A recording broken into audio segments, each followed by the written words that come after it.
Doctor Javier Tello, médico cirujano por nuestra UNAM y analista en políticas de salud, autor de este libro, La tragedia del desabasto, cómo las decisiones de la 4T dejaron sin medicamentos a los mexicanos. Antes que nada, gracias por esta conversación, doctor. Muchísimas gracias, Ricardo, por tenerme por acá. ¿Cómo nace la idea de escribir la tragedia del desabasto y por qué calificarlo así, de tragedia, doctor? Fíjate que creo que era ya muy oportuno que se clarificara qué es lo que está sucediendo con el abasto de medicamentos en el sector salud. Creo que no es un secreto que durante años pues no hemos tenido un abasto continuo de medicamentos, pero este problema como que se solventaba. Todos tenemos o hemos en algún caso personalmente utilizado los sistemas de salud y a falta de algún medicamento siempre hacen que el paciente regresara en otra semana o de repente le daban más medicamentos en compensación por los que no se daban, etcétera. Sin embargo, Ricardo, recordemos que desde mediados del año 2019 comenzamos a ver prácticamente un desabasto continuo que está documentado, más de una de cada 4 recetas no se están surtiendo de manera adecuada. Y sobre este tema comenzaron a surgir primero, evidentemente, las protestas de los padres de los niños con cáncer y la gente empezó a hablar de, bueno, es que me faltan medicamentos, primero de muy alta especialidad y hoy llegamos al punto en el que gente no puede encontrar analgésicos o antiinflamatorios de uso común. Había que aclararlo y había que decir el por qué, había que poner y señalar dónde se habían cometido las faltas, pero también creo Sí. que era el momento de darle voz a los pacientes. ¿Cómo funcionaba el abasto de medicamentos en México antes del inicio del actual gobierno? Y es cierto que se crearon grandes fortunas por este abasto en unas cuantas manos y una gigantesca corrupción y colusión entre distribuidores y autoridades de salud. No necesariamente. Mira, ocurre lo siguiente, durante mucho tiempo la medicina institucional en México, las grandes instituciones y la Secretaría de Salud fueron creando un sistema basado en la estructura y en el músculo que tenía el Instituto Mexicano del Seguro Social para tener compras y esto se le llamó compra consolidada. Se hacían licitaciones para que esta capacidad de negociación permeara hacia la Secretaría de la Defensa Nacional, el ISSSTE, Pemex, etcétera, y a muchos de los estados de la República. Y con esto, tanto los proveedores, los fabricantes, como los operadores logísticos, que son otros que no son industrias farmacéuticas, sino que son los que reparten los medicamentos, podían saber cuándo te llegaba un contrato, qué ibas a ganar con el contrato y a dónde tenías que repartir esto. El problema surge cuando el entonces candidato López Obrador en 2018 comienza a prometer, seguramente te lo prometió a ti, que todo el dinero que iba a necesitar para sus grandes cambios iba a venir de un combate a la corrupción y todo el mundo quería saber dónde estaba ese combate a la corrupción.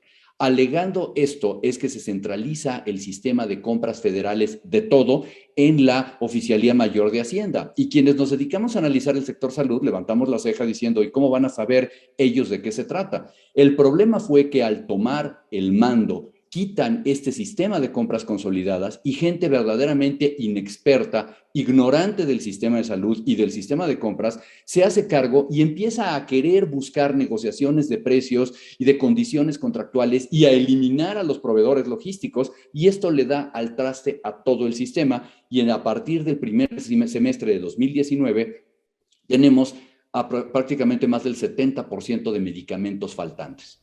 ¿Qué es lo que hace este gobierno? Propone un nuevo esquema integral en la compra y distribución de medicamentos o son medidas aisladas que se toman más con un sentido político y hasta ideológico que desde el punto de vista técnico, administrativo estrictamente?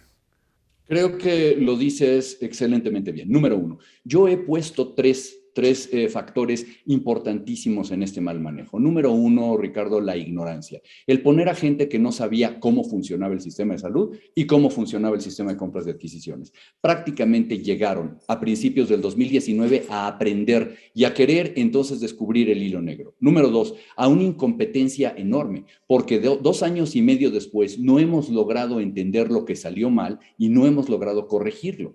Pero lo más importante de todo, a un tercer punto, que es la ideología. No hacía falta derrumbar el sistema de compras. Si hubiera, porque ojo, no se ha aprobado, no hay una persona en la cárcel, no hay un acta judicial con nadie, nadie lo están persiguiendo por esta supuesta corrupción, pero si la hubiera habido y estuviera documentada, debió haberse corregido específicamente esa corrupción, no quitar el sistema de compras más complicado del sistema de salud más complicado del mundo de un golpe sin tener algo que lo sustituyera. Es lo que yo pongo en el libro como que quieres hacer un trasplante de corazón y en vez de ponerte un sistema de soporte vital en lo que te cambian un corazón viejo por uno nuevo, aquí quisieron trasplantarle el corazón a un paciente sin tener un donador, Ricardo. Es decir, el no saber qué hacer, el no reconocer que se equivocaron y el seguir con un mandato ideológico de que es lo que se debe de hacer. Doctor, hay un caso peripatético que es el de los niños con cáncer. Pareciera increíble que durante 2 años se ha estado prometiendo que se conseguirán los medicamentos para estos niños. Como de pronto uno se imagina que alguien del gobierno podría salir a X lugar, no sé si a la India o a Suiza o a Francia o donde haya menester para decir, a ver, nos urge comprar estos medicamentos y traérselos a México. Se hablan ya por parte de los abogados de los padres de niños con cáncer de hasta 3,000 fallecimientos de niños por causa de la ausencia de estos medicamentos. ¿Cómo se explica, cómo rayos se explica este fenómeno, doctor? Déjame responderte un poco de atrás para adelante. Lamentablemente las cifras son los estimados. Imagínate, ¿por qué ni siquiera tenemos un sistema de control, Ricardo? No, como no tenemos un censo de pacientes con cáncer, pediátricos o adultos, no sabemos cuáles son los medicamentos que deben de estarse comprando y cuándo se deben de estar comprando, para empezar, ¿sí? O sea, no tienen un sistema de control, no saben lo que se necesita. Pero además de esto, resulta que el problema es que precisamente por hacer las cosas de manera ideológica y sin fundamento, ocurrió algo que es inexplicable, ¿no? Se pelearon con el principal proveedor de medicamentos oncológicos en México. Y este pleito los llevó a querer buscar de repente otras alternativas, primero que nada, tardías, segundo, de emergencia, y brincándose cualquier cantidad de reglas. Tuvieron que cambiar la ley para poder importar medicamentos de otros países sin tener un registro sanitario, etcétera. Pero lo más interesante del caso es que siguen sin entender que así no funciona. Yo no voy a Grecia, no voy a Pakistán, Ricardo, y le pido a un empresario que me mande 450,000 viales de un medicamento o de 2 o de 3. No los tienen guardados. Todas las empresas farmacéuticas en el mundo planean su fabricación, porque esto es complicado, es costoso, planean su fabricación con base a contratos. Si hoy tú firmas un contrato real y me das además un adelanto y hacemos lo que tenemos que hacer, seguramente en los próximos 3, 4, 6 o 9 meses voy a estarte entregando lo que voy a fabricar. Entonces, el salir de repente al mundo a buscar de manera de emergencia qué hay, no funciona, como lo estamos viendo. Pero vuelvo al punto con el que inicié esta respuesta. Sí. Si además no conocemos las cantidades de lo que necesitamos comprar ni dónde entregarlos, pues tenemos un desorden completo.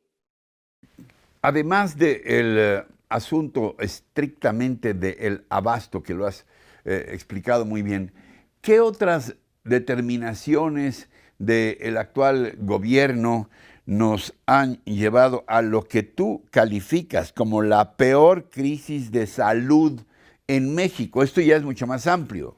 Sí.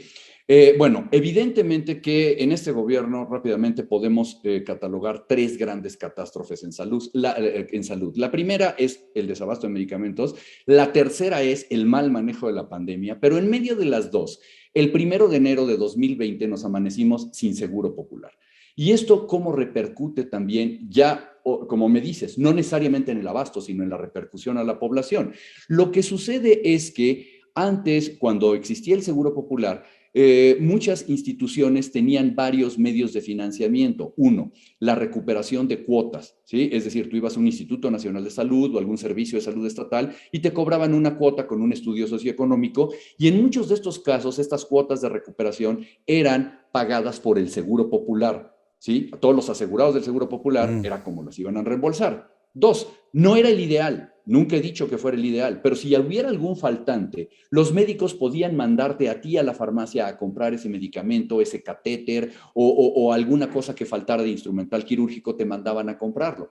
A partir de la implementación del Seguro Popular y la llegada de un INSABI, que es seguramente la institución más desastrosa que tenemos en este momento, sin reglas claras de operación, se prohíbe que los hospitales cobren, se prohíbe que los hospitales acepten donativos y se prohíbe, so pena de sanciones administrativas o de perder el empleo, que los médicos le den recetas a los pacientes para que compren sus cosas. Imagínate, yo te tengo internado en un hospital donde faltan 3 medicamentos, pero tengo prohibido pedirle a tus familiares que vayan y los compren. Entonces, esto se ha vuelto ya realmente algo pues, que es desastroso, algo que se siente muy mal, ¿no?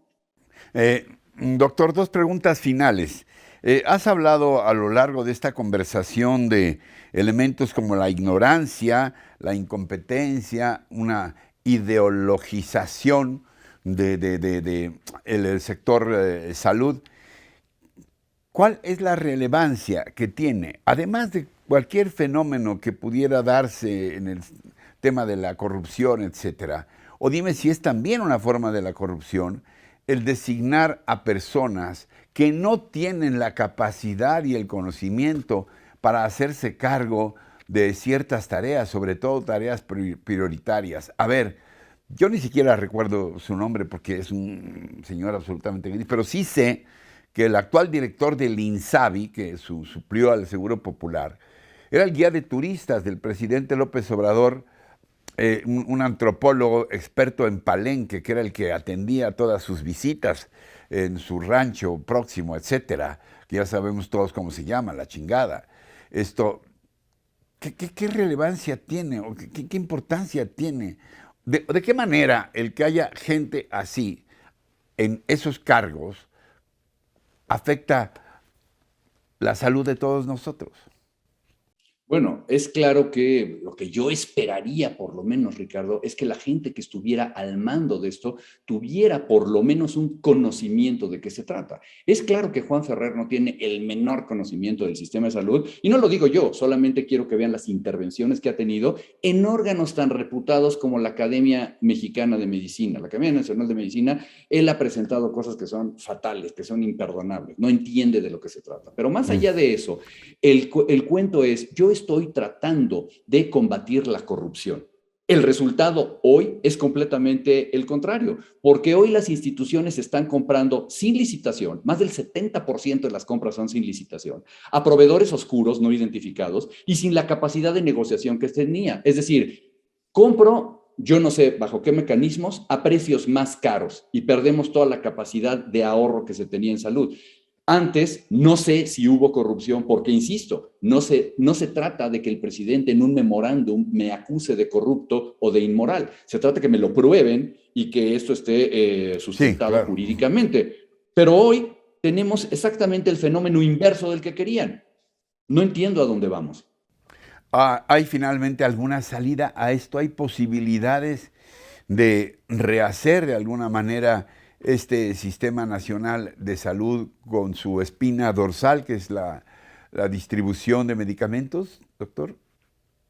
Mira, noticias buenas y malas. Las buenas es que sí lo puedo ver, las malas es que no son a corto plazo. ¿Por qué? Porque primero que nada, si de emergencia quisiéramos regresar a lo que estábamos, es reconocer que se equivocaron y no lo van a hacer. Además de que hay que ser honestos, no era el mejor de los casos. Si vamos a hacer un cambio en el sistema, Ricardo, tiene que ser un nuevo sistema, algo en el que estemos pensando en los pacientes. Hoy nadie piensa en los pacientes. ¿Qué hago yo para que mi tía que tiene diabetes y una úlcera en el pie no tenga que ir a una clínica a 10 kilómetros para que de repente se encuentre con que le falta su medicamento? ¿Por qué no puede ir a una farmacia de la esquina y que ahí se la surtan, por ejemplo, o que la pida a domicilio? ¿Por qué no tenemos una visión distinta del concepto de la salud? Pero esto requiere, una vez más, que no haya gente ignorante, sino que sí haya gente que sepa lo que está haciendo, que haya gente que sepa trabajar, ¿sí? Que no sean incompetentes y quitar toda la maraña ideológica que nos tiene. Nos han querido vender que nuestro sistema de salud va a ser como el de los países nórdicos y como el de Sí, cómo no. Dinamarca, cuando en esos países se paga muchísimo más de impuesto, el gobierno interviene de una manera mejor y ¿qué crees?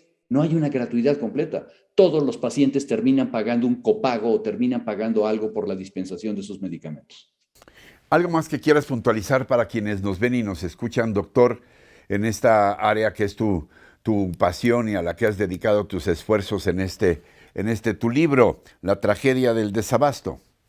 Solamente mi recomendación de que realmente lean el libro, porque no solamente está la explicación de lo que ocurre, Ricardo, sino que hay historias humanas. Van a encontrarse historias con pacientes que hacían mucha falta que alguien los escuchara y algo que lo tomo de manera personal, historias de profesionales de la salud, cómo están sufriendo médicos, personal de enfermería por la falta de medicamentos, médicos que pueden perder su prestigio, que pueden perder a un paciente o que pueden perder su empleo por esta falta de insumos que hay en este momento. Y te agradezco muchísimo la oportunidad. Doctor Javier Tello, médico cirujano por nuestra UNAM, somos Pumas, analista en políticas de salud, autor de este libro, La tragedia del desabasto, cómo las decisiones de la 4T dejaron sin medicamentos a los mexicanos. El agradecido soy yo, doctor. Estamos en contacto y ojalá de vez en cuando podamos seguir platicando contigo, ¿sí? Me va a dar muchísimo gusto, te mando un abrazo. Gracias, igualmente un abrazo. Doctor Javier Tello, hasta pronto.